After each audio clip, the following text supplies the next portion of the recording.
We're all going to die, and that's why we need to have a will or a trust. But what should you use in your situation? Is a will enough? Do I have to do a trust? What are the differences? That's what I'm going to answer here. Now, my name is Matt Sorensen. I'm a wealth lawyer, been an attorney for 20 years, helping clients across the country build their wealth and plan how to pass it on to the next generation. Whether you're a small business owner, real estate investor, big business owner, or just someone out there trying to live the American dream, you've got to have an estate plan. You've got to have some plan about what's going to happen to your wealth, because I'm telling you, the state has one for you. When you die, there's a default estate plan that says what's going to happen to your money and your assets. And I'm telling you, it's not what you want. I've never met anyone who said, Matt, give me the default in my state for what's going to happen to me. Everybody has something different they want to do and a plan for their estate. So let's talk about what you're going to need to get it done. All right, now obviously you got to think about who's going to get your assets and what conditions or parameters do you want to set. Now, when you're deciding whether to do a will or a trust, I want to make sure you understand the differences between a will and a trust. Now, a will, when you pass away, you can say who gets your assets, you can say what your assets are,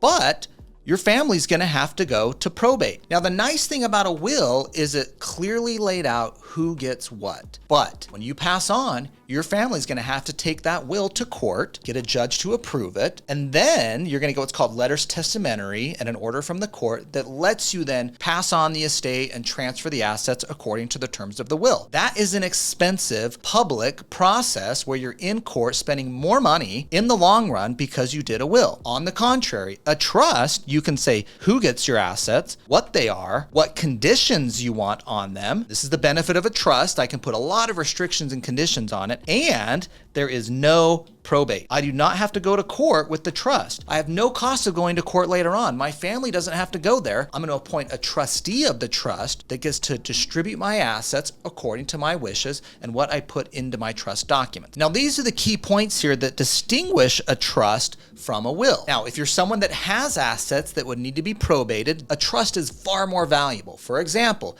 do you own your home? Do you own rental properties in multiple states? Do you live in Arizona and you have a rental property in Colorado? By the way, your family's going to have to do probate in Arizona, where you own your home, and in Colorado, where you have a rental property. That's two state courts they're going to have to go through a probate process. So real property, if you own it in multiple states in particular, is going to cause probate in multiple states. But if you have a trust, that is all bypassed. Your trustee can do it no matter how many properties you have states in. Now, the other benefit to the trust is I can put restrictions and conditions on the money that I can't fully do in a will. In a will, it's very difficult to put all these restrictions in because typically when you pass, those items are going to get passed on to whoever's listed in the will. But in a trust, for example, I could say, hey, when I pass away, if my kids are not age 25 or 30 or 35, I don't want them to get a big windfall of an inheritance when they're 20 years old. That could ruin somebody. That could ruin one of your kids or your heirs. Instead, I want them to get money over time. Also, you can put a clause into your trust that says, hey, if one of my heirs, whether that's my brother or my kids or whoever are your heirs, let's say they have a creditor chasing them down and they have lawsuits or legal issues against them. In your trust, you can say, don't pass this asset on until that creditor is resolved. But in a will, if they're entitled to the money from your will, that creditor is going to go and grab that. So we like to have creditor protection clauses in the trust as well. Also, heaven forbid, one of your kids has a drug or alcohol condition. Let's be honest, some of this stuff happens. Families are always dealing with this stuff. You don't want them to inherit a big lump sum of money when they have that type of situation. So in your trust, you can say until they've gone to rehab or gone through some program, they're not entitled to any money from the trust, and the money is instead held in the trust until those conditions are met. So in a trust, I kind of have this carrot and stick process that I can incorporate where I can restrict money based on certain conditions from my heirs, or I can incentivize my family members to do certain things. For example, you might say, when my kids are between age 18 and 25, my trust will distribute enough money for them to go to college. It'll distribute enough money for them to start a small business, to buy their first home. You might even say something like that for your grandkids. There's going to be money in my trust available for them to go to college or to start a business or to buy their first home or to pay for a wedding. You can put all these conditions into the trust and have a trust trustee manage that and then dole the money out to your heirs and beneficiaries over time.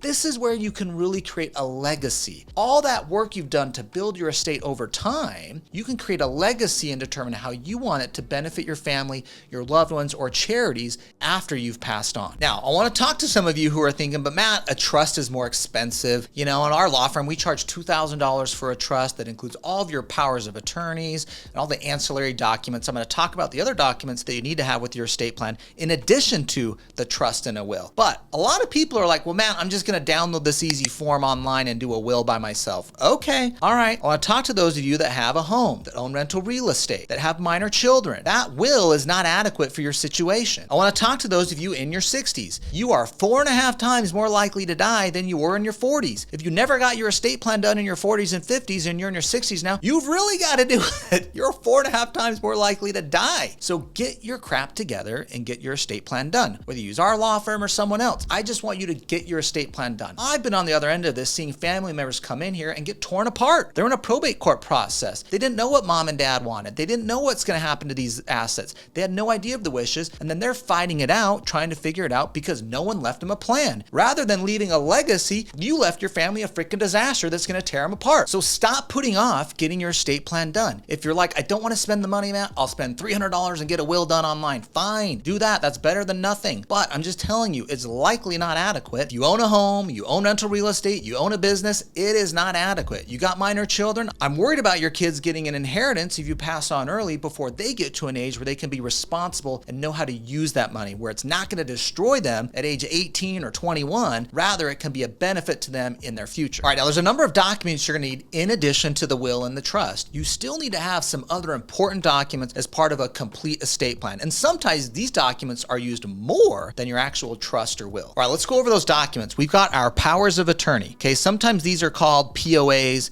power of attorney. We've also got our living will. Some states call this an advance healthcare directive, a living will or advance directive. This is essentially the pull the plug document. I'm going to explain it in more detail here. Now there's some miscellaneous documents here like funeral instructions, burial instructions, memorandum of personal property, so-and-so gets the piano, so-and-so gets the gold, so-and-so gets this asset or that. There might be some specific personal property items that have specific value or attachment to a family member or heir you want to give some instruction to. So that's going to be in the miscellaneous document. Now, the powers of attorney are really important. You're going to have a financial power of attorney and a healthcare power of attorney. Your financial power of attorney says, hey, if I'm in a situation where I can't make a financial decision for me, maybe you end up having dementia or Alzheimer's or some issue where you can't make financial decisions for yourself, but you're still living. That financial power of attorney might let your spouse or one of your kids or someone you've authorized in that document to act on your behalf. We see that all the time at our company-directed IRA, family members helping their loved one with their retirement account. We see family members in our law firm all the time where they run into this situation. These documents are very important and become very useful for you. The next one is the healthcare power of attorney. This gives someone the ability to make healthcare decisions on your behalf. So if I'm in a hospital or I have a surgery or something, a lot of times the hospital is going to ask you, do you have a healthcare power of attorney? Have you designated someone? If you're in a situation where you can't make a decision for yourself, we can check with them. That is your healthcare power of attorney. Now, the healthcare power of attorney doesn't cover life-ending decisions. You can't give someone the authority to make life-ending decisions for you, but you can have a living will or an advance directive that says, if I'm in a vegetative state and physicians have said my chance of recovery is unlikely, I can decide myself, not giving someone else the authority, I can decide for myself in this document to essentially have the plug pulled, have life-sustaining support removed so that I will pass on. That is the living will or advance directive. This is a very important document. This is not a decision you want to leave to your family members. Get it decided in advance so that it's in your documents. As you get older in age, and as we've had family members, and we've seen this in our office, this becomes a very helpful device because your family can rely on this and said, hey,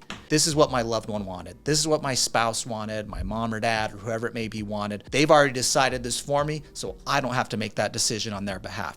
So that is your living will or advance directive. Now, in our law firm, we like to do revocable trusts and revocable documents so you can change this stuff whenever you want. Be very wary of anybody selling you irrevocable trusts and all these crazy structures. Unless you have 20 million or more of assets, you should not be thinking about irrevocable trusts. For 99% of our clients in our law firm, we are setting up revocable trusts because we can change them at any time. If you have a kid or a situation or a divorce or anything like that, you can change who's getting what assets in a revocable trust. So make sure that whatever trust you're you're setting up is revocable, which means you can change it at any time during your lifetime. Now, once you have your estate plan done, you need to put your assets into it. And this is something people screw up all the time. They set up a trust and then they don't fund the trust. They don't put their assets into it. So once your trust is signed, you're going to want to get your assets into it. Let's go over the common things you're going to want to do to get into your trust. These are the assets you need to put into the trust. So let's talk about the first asset we want to get into your trust, and that is your home. This is going to get transferred into your trust by a deed. It's going to get transferred out of your name into the name of your trust. Now, don't worry about due on sale clauses or anything like that, or the mortgage, or getting approval from the lender or anything like that on your property. That has nothing to do with it. They won't do a due on sale clause. They won't try to foreclose on your house. You can transfer the deed out of your name into your trust. The next thing we want to get into there is any of your LLCs or corporations. Do you have LLCs that own rental properties or things like that? We want to get your LLCs or any of your business entities over to the trust.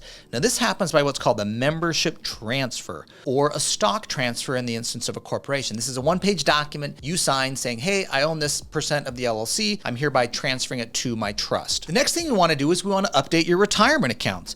If you have retirement accounts, a 401k, an IRA, whether it's self-directed or not, we want to update who's the beneficiary on that account. So we don't change who owns the account. We're going to update who's the beneficiary on the account when you die. Now, generally for retirement accounts, we like to list your spouse first as the heir because they can do what's called a spousal rollover of the account. But then the contingent or second beneficiary, we want to list as the trust. So update your beneficiary designations if you have a retirement account like an IRA or 401k. Now, we want to do the same thing for life insurance. If you have a life insurance policy, we want to update that beneficiary designation to again list your trust. The reason for this is when you pass on, we don't want that life insurance to go to your 20-year-old kid. We want it to go into the trust, and then the trustee of the trust, whoever you've designated, will decide whether they are ready to receive that money based on the conditions you've put into the trust. So we want to make sure that our assets are falling into the trust. Now, for a car and personal property, don't worry about putting that into the trust. Typically, your personal representative on your will or your trustee in your trust, or whether even your surviving spouse or one of your kids is going to be able to go to the DMV or motor vehicle department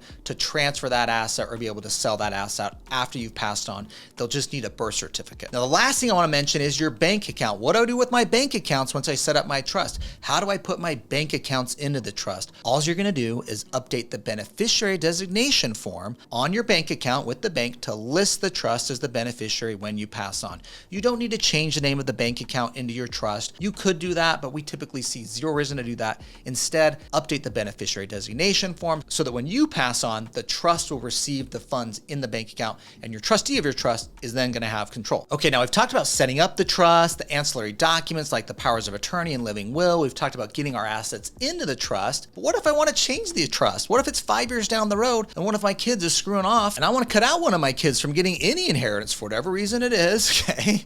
Let's say you want to do that. It's easy. You do an amendment to the trust. It's a one-page thing. You don't have to redo all the documents. We can just amend the one thing you want to change. Maybe you're like, I want to change the trustee. Maybe one of my kids now is responsible enough, and before I had my brother listed. Whatever. We can change the trustee at any time too. Again, simply by a one-page amendment. All right, so that is the 101 on your estate plan and a trust. Remember, it is the #1 estate planning tool you should use. Every American needs to have an estate plan. And for those of you with real estate, whether it's a home or rental real estate, or you own a business or you have minor kids, you need to be doing a trust. And for those of you listening, if you're 60 years old and you haven't done it yet, get your crap together. Don't leave a disaster for your family to try and figure out later. Now you can get over to my law firm at KQS Lawyers. We're helping clients across the country set up estate plans. And please subscribe to my channel. I'm always here giving strategies on how to build wealth, save taxes, protect your assets, and make sure the right loved ones get your estate.